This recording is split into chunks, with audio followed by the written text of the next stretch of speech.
পাকিস্তানের সন্ত্রাসবিরোধী পরিস্থিতি আবারও উত্তপ্ত হয়ে উঠেছে। সোমবার সকালে পেশোয়ারের ফ্রন্টিয়ার কনস্টেবলারি সদর দপ্তরে ঢুকে পড়ে ৩ জন আত্মঘাতী জঙ্গি।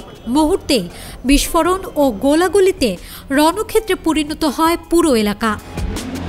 দ্রুত প্রতিরোধে বড় ধ্বংসযজ্ঞ এড়ানো গেলেও নিহত হন ৩ এফসি সদস্য, আহত আরও ৫ জন।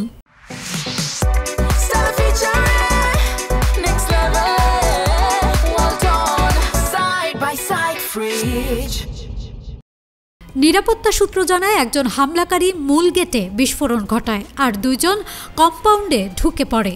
এফসি সদস্যদের তাৎক্ষণিক প্রতিরোধে ২ জন ভেতরেই নিহত হয় এবং শেষ পর্যন্ত ৩ জনই পাল্টা গুলিতে মারা যায়। এলাকা ঘিরে রেখে চলছে ব্যাপক তল্লাশি অভিযান।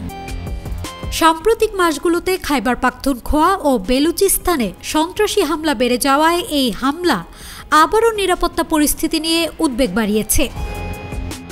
পাকিস্তান সেনাবাহিনী হামলার জন্য টিটিপি সংশ্লিষ্ট ইন্ডিয়ান প্রক্সি ফিতনা আল খাওয়ারিজ গোষ্ঠীকে দায়ী করছে। News desk, Manabzamin.